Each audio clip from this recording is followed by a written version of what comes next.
Vázquez. Eso ¿Coincidencia? ¿Cómo lo ves? Coincidencia, ¿no?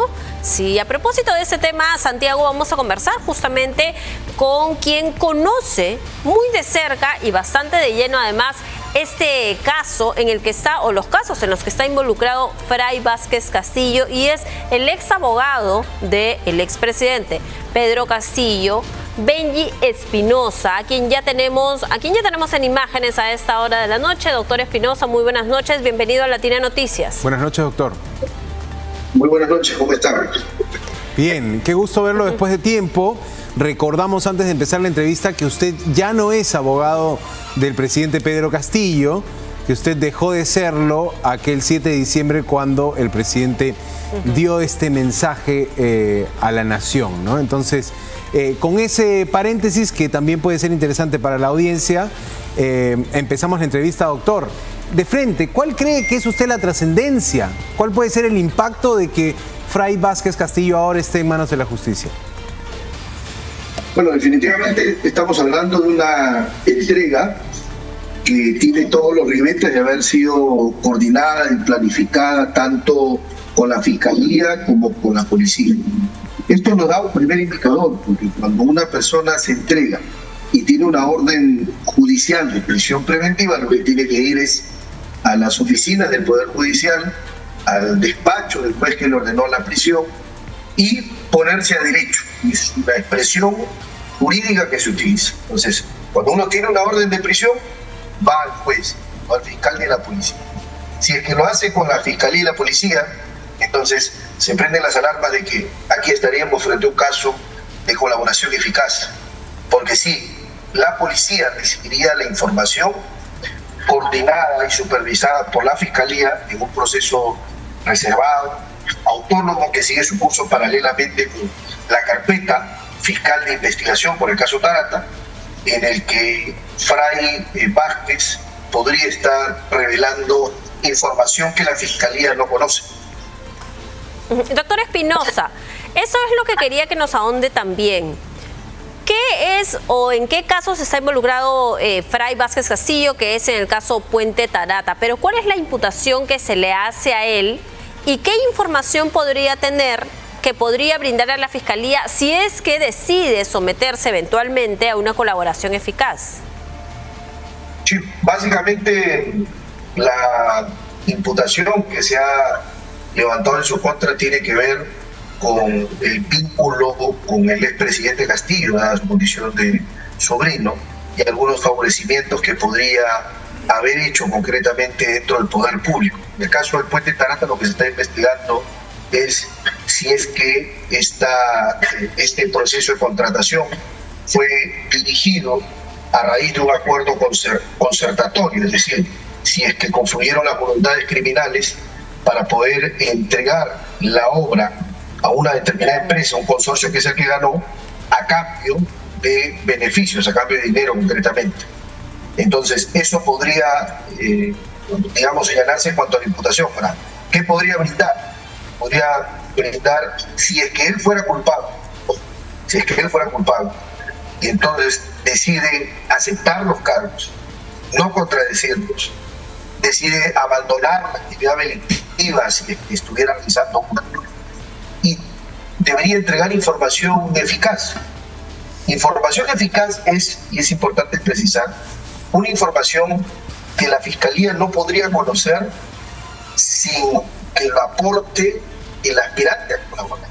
Es decir, datos, hechos, eventos, acontecimientos, fechas, documentos que la Fiscalía no ha podido conseguir por sí misma.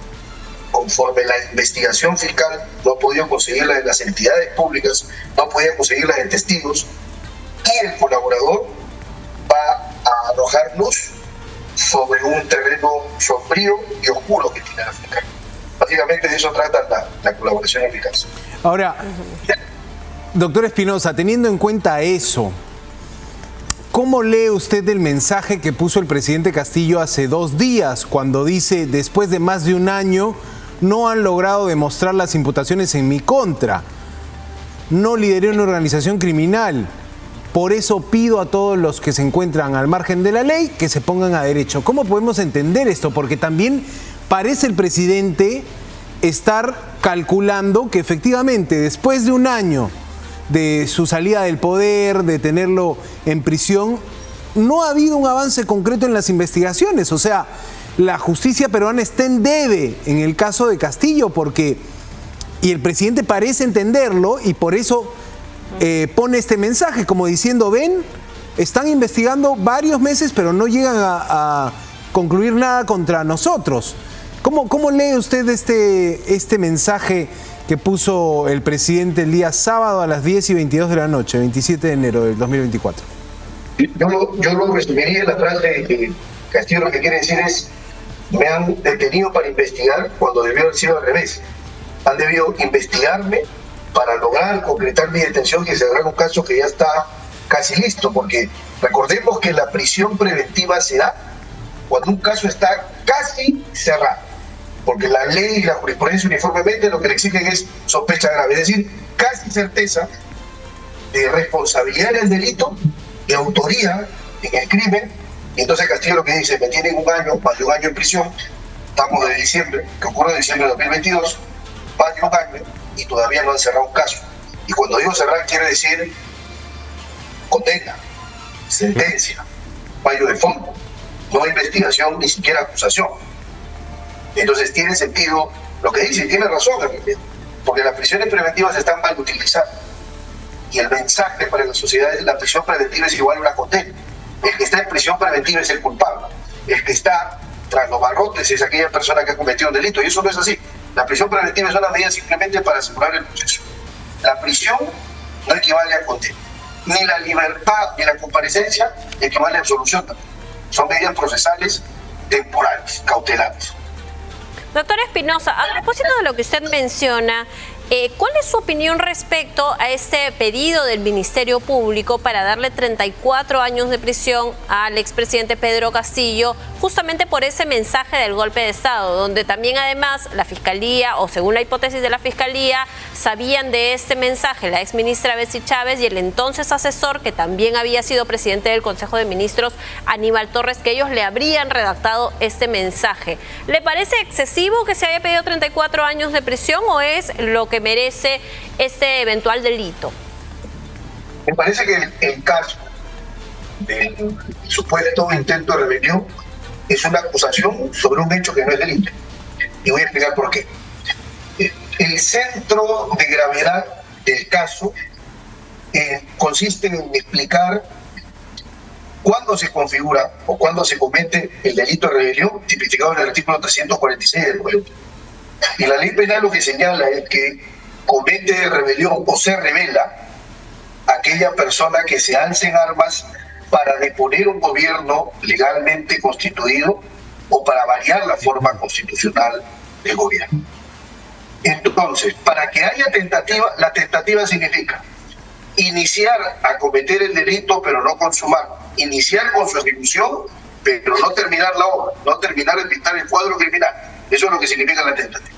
Pero resulta que en el caso concreto, el expresidente Castillo nunca empezó a alzarse en armas. Probablemente su intención haya sido esa. Probablemente su propósito haya sido dirigido a eso.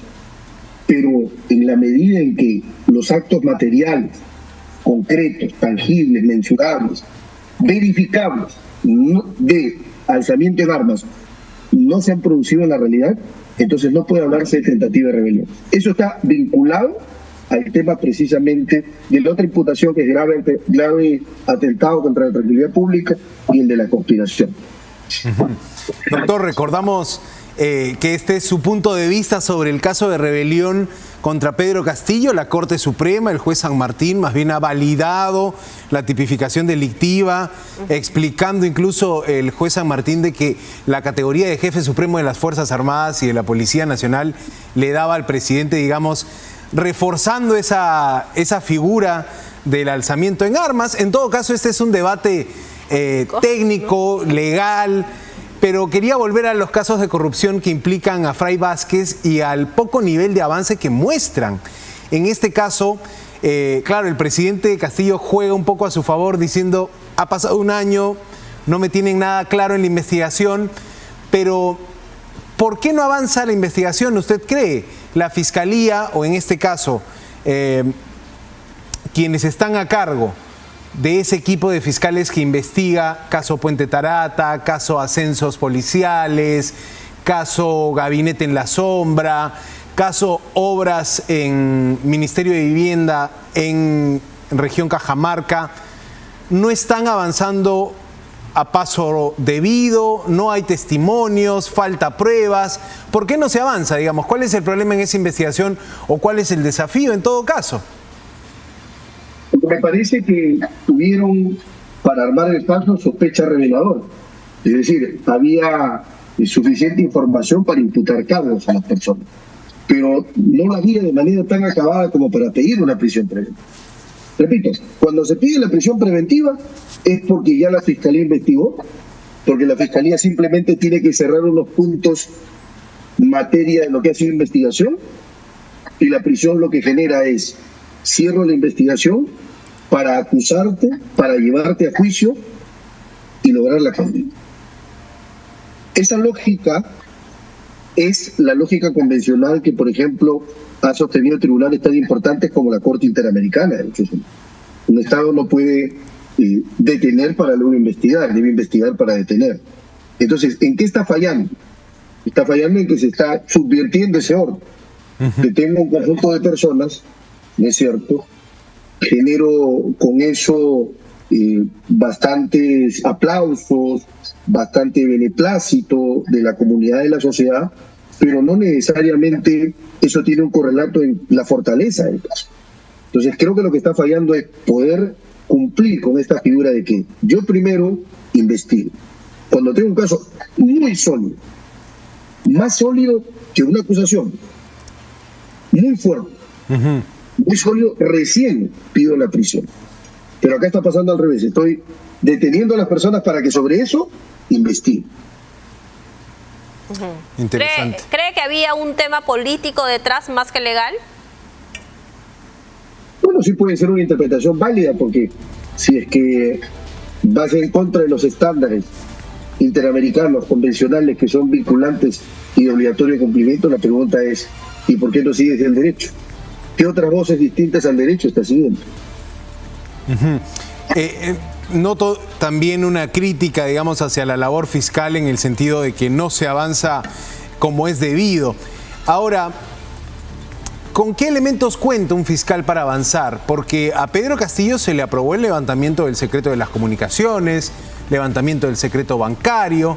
Una persona podría decir, bueno, ya tienen sus cuentas de banco, ya tienen llamadas con quien conversaba. Eso puede ser, digamos, revisar para un fiscal un secreto bancario. ¿Es importante? Apenas llega uno a chequear cuentas de banco, ve, coteja y dice, acá entró dinero, acá no entró dinero, hay un desbalance. Eso podría ser cuestión de meses, porque entiendo que a Pedro Castillo ya se le ha levantado ese tipo de secretos, ¿no? Sí, es un tema en realidad no muy complejo. ¿En qué consiste el levantamiento de secreto bancario? Yo, como fiscal, le pido una autorización al juez para poder tener conocimiento de lo que el Tribunal Constitucional ha llamado la intimidad económica de una persona. Veo todos los movimientos bancarios, para eso simplemente tengo que exigir que los bancos me entreguen la información, y los bancos tienen la información ordenada, se las entregan, y luego esa información se le entrega a un perito, para que el perito contable o financiero haga su labor y nos explique si hay desbalance, si hay dinero que no cuadra, si hay recursos que no tienen justificación legal. Y entonces, para ahí, si es que eso fuera cierto, yo tengo ahí hechos fuertes para poder hacer inferencias de responsabilidad penal. ¿Qué eso es lo que usted considera que debería hacer la Fiscalía? Que me parece que tiene el levantamiento del secreto bancario. Sí. Lo que no sé es si es que esa información la mandó a peritar, que sería la segunda parte que habría que hacer. ¿Y qué pasa con estos otros actores? Por ejemplo, Alejandro Sánchez Sánchez, detenido en la frontera entre México y Estados Unidos, Bruno Pacheco, detenido también en su momento, o el prófugo Juan Silva, digamos. ¿Cuán difícil es armar el caso con protagonistas investigados que no los tienes, digamos, a tu poder para interrogarlos, para pedirles testimonio, que están en algunos casos prófugos, en otros casos en trámite de extradición. Eso complica la investigación para por ejemplo, darle una a la fiscalía, ¿no? Que te puede decir, mira, no tengo a mis investigados a la mano. Lo complica, pero la ley también pone una solución para eso, y es que los fiscales pueden separar las imputaciones y desacumular las carpetas. Entonces, la fiscalía podría tener dos carpetas.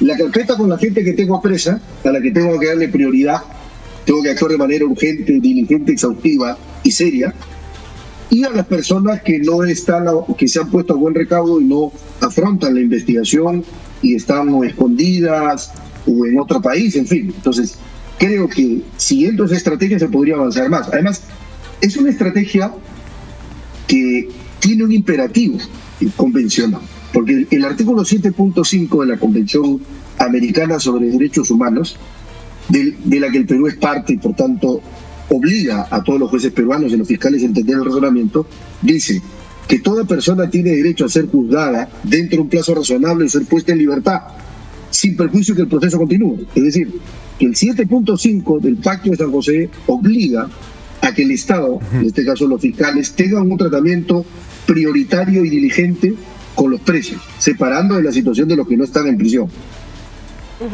Doctor Benji Espinosa, muchísimas gracias por haber estado con nosotros esta noche. Una última consulta. ¿Usted no volvió a ver a Pedro Castillo? ¿No lo volvió a visitar ya en calidad de amigo? No, pero estoy pensando ir a visitarlo. Básicamente por la consideración, el estima y el aprecio que no se han acabado. ¿Volvió a conversar con él? No he conversado hasta ahora. Bien. Va a tener, doctor, ahí que hacer un acercamiento que considere también los abogados que ahora rodean a Pedro Castillo, porque se ha asesorado muy bien con abogados de talla internacional. Hay unos abogados argentinos que representan a Pedro Castillo y dan entrevistas por el mundo entero, doctor. Así que va a ser un acercamiento que va a considerar la defensa actual del presidente. Seguramente. Sí, conozco bien por Zapata, al maestro Zapata. Ajá. Correcto, doctor Benji Espinosa. Gracias por su tiempo, ex abogado de Pedro Castillo, con nosotros. Gracias, sobre doctor. Buenas noches. la detención. Buenas noches. Sí. Bueno, esta era la información en torno a la detención de Fray Vázquez. Ya sabemos que no es un proceso que va, por lo menos en un trámite célere, toma su tiempo. Y creo que Pedro Castillo estaba diciendo, por si acaso, voy un año detenido y no hay nada contra mí.